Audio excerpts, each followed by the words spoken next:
ఇదే ఇస్లాంలో అనేక రకాల జమాతులు అనేక రకాల ముక్క చెక్కలు అయిపోయి ఉన్నారు. అందుకే అల్లాహ్ సుబ్హానహు వ తఆలా ఖురాన్లో చెప్తూ ఉన్నారు ఏమని, మీరు ఒక్కతాటికి రండి, ఖురాను వైపుకు రండి, ఖురాన్ని గట్టిగా పట్టుకోండి, ఖురాన్ అనే తాడుని ఇస్లాం అనే తాడుని గట్టిగా పట్టుకోండి అందరూ కలిసి అని చెప్పడం జరిగింది. మనం ఈరోజు మనకొచ్చిన భాషలో ఖురాన్ని చదవడం వదిలేయడం వల్ల, మనకొచ్చిన భాషలో ఖురాన్ని అర్థం చేసుకోవడం వల్ల ఎవరు చెప్పేది నిజమో అర్థం కానటువంటి పరిస్థితుల్లో మన వారు చాలామంది ఉన్నారు. అందుకే గడ్డం టోపీ పెట్టేసి ఎవరెవరో ఏదో చెప్తే అది సరైన అని మనం అనుకుంటున్నాం. కానీ ఖురాన్ చదివితే కనుక అప్పుడు ఎవరు చెప్పేది కరెక్ట్ అనేది మనకు అర్థమవుతుంది. అప్పుడు హదీసు ప్రవక్త ముహమ్మద్ సల్లల్లాహు అలైహి వసల్లం గారి హదీసుల్లో కూడా ఏ హదీసు సరైనది, ఏది తీసుకోవాలి, ఏది వద్దనేది మనకు అర్థమవుతుంది. అందుకే లా ఇలాహ ఇల్లల్లా మొహమ్మద్ రసూలుల్లా, అల్లా తప్ప ఆరాధనకు అర్హులు ఎవరు లేరు కారు.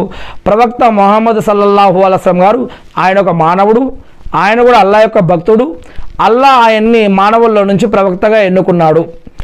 మరి ఆయన ద్వారా మనకి ఖురాన్ అనే గ్రంథాన్ని వహీ రూపంలో అల్లాహ్ సుబ్హానహు వ తఆలా మనకు అందజేశాడు.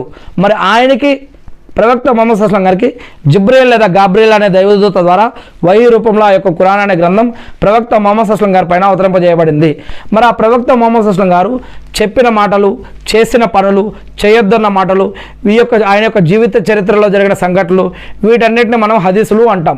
ఖురాన్లో నమాజు చేయండి, ఉపవాసం ఉండండి, హజ్జుమ్రాలు చేయండి, జకాత్ ఇవ్వండి, ఇలా జీవించండి, అలా జీవించండి అని చెప్పడం జరిగింది. మరి ఎలా నమాజ్ చదవాలి, ఎలా వజూ చేయాలి, ఎలా ఆరాధించాలి, ఎలా ఖురాన్ చదవాలి, ఎలా హజ్జుమ్రాలు చేయాలి, ఎలా జీవించాలి, ఇలాంటి జీవన పద్ధతులు, ఆరాధన పద్ధతులు, ఈ యొక్క ఆజ్ఞలు మనకి ప్రవక్త ముహమ్మద్ సల్లల్లాహు అలైహి వసల్లం గారి యొక్క సున్నతులు ఒక గైడ్. ప్రవక్త ముహమ్మద్ సల్లల్లాహు అలైహి వసల్లం గారు ఆచరించి చూపించారు. దీనిని, ఈ ఖురాన్ని ప్రవక్త ముహమ్మద్ సల్లల్లాహు అలైహి వసల్లం గారు ఆచరించి చూపించారు. అందుకే ఈ ఖురాన్ అనేది టెక్స్ట్ బుక్ అయితే కనుక ఈ యొక్క హదీసులు అనేవి మనకి గైడ్. ఈ యొక్క ఖురాన్ని మనకు అర్థం కావాలి అంటే ప్రవక్త ముహమ్మద్ సల్లల్లాహు అలైహి వసల్లం గారి యొక్క జీవితంలోని హదీసులు మనం చూడాలన్నమాట. అందుకే ఖురాన్ మరియు హదీసులు ఈ రెండిటి ద్వారా బ్యాలెన్స్ చేసుకుంటూ మనం ఇస్లాంలో ముందుకు పోవాలి. అందుకే అల్లా అషదున లా ఇలాహ ఇల్లల్లాహు వా అషదున్న ముహమ్మదన్ అబ్దుహు వా రసూలుహు, అంటే అల్లాయే దేవుడు, ఆయనే సృష్టికర్త, ఆయనే అన్ని. ప్రవక్త ముహమ్మద్ సల్లల్లాహు అలైహి వసల్లం గారు ఆయన అల్లా యొక్క దాసుడు, అల్లా యొక్క భక్తుడు, ఆయన ఒక మానవుడు. ఆయన్ని అల్లా ప్రవక్తగా ఎన్నుకున్నాడు. దేవుడు మాత్రం అల్లా మాత్రమే.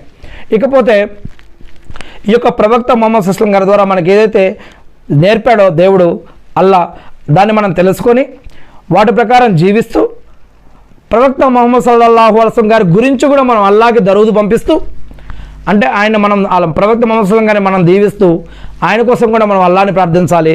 ఎందుకంటే ఒక ప్రవక్తగా, ఒక మానవుడిగా